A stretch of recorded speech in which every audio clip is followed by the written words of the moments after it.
एक बूढ़ा व्यक्ति अपने बहू बेटी के यहाँ शहर रहने गया। उम्र के इस पड़ाव पर वो अत्यंत कमजोर हो चुका था।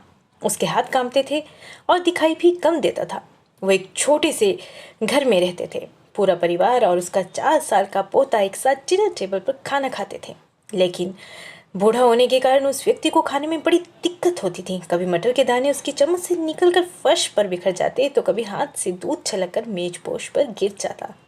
बहू बेटे 1-2 दिन ये सब सहन करते रहे, पर अब उन्हें अपने पिता की इस काम से चिढ़ होने लगी।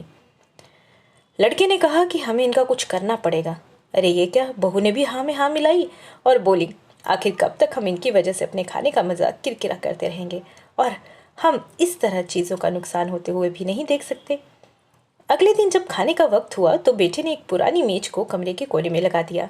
अब बूढ़े पिता को वहीं अकेले बैठकर अपना भोजन करना था। यहाँ तक कि उनके खाने के बर्तनों की जगह एक लकड़ी का कटोरा दे दिया गया, ताकि अब और बर्तन ना टूट फूट सके। बाकी लोग पहले की तरह ही आराम से बैठकर खाते, और जब कभी कभार उस बुजुर्ग की तरफ देखते तो उनकी आंखों में आंसू दिखाई देते। लेकिन ये देखकर भी बहू बेटे का मन नहीं पिघलता। वो उनकी छोटी से छोटी गलती पर भी ढेरों बातें सुना देते। वहाँ बैठा बालक, उनका छोटा सा बच्चा भी ये सब बड़े ध्यान से देखता रहता और अपने में मस्त रहता। एक रात खाने से पहले उस छोटे बालक को उसके माता पिता ने जमीन पर बैठकर कुछ करते हुए देखा। तो पिता ने पूछा कि तुम क्या बना रहे हो?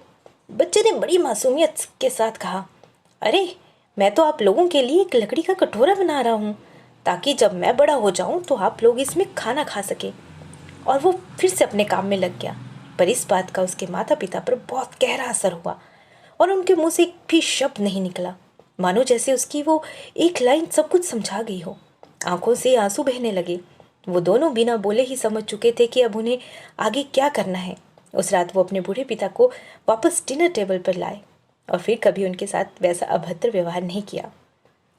दोस्तों, हम अक्सर अपने बच्चों को नैतिक शिक्षा या मॉरल वैल्यूज़ देने की बात करते हैं, पर हम ये भूल जाते हैं कि असल शिक्षा शब्दों में नहीं, हमारे कर्म में छुपी होती है।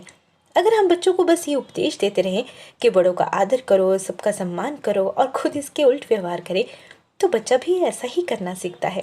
इसलिए कभी भी अपने पेरेंट्स के साथ ऐसा व्यवहार ना करें। कल को आपकी संतान भी आपके लिए लकड़ी का कटोरा तैयार करने लगेगी नहीं तो।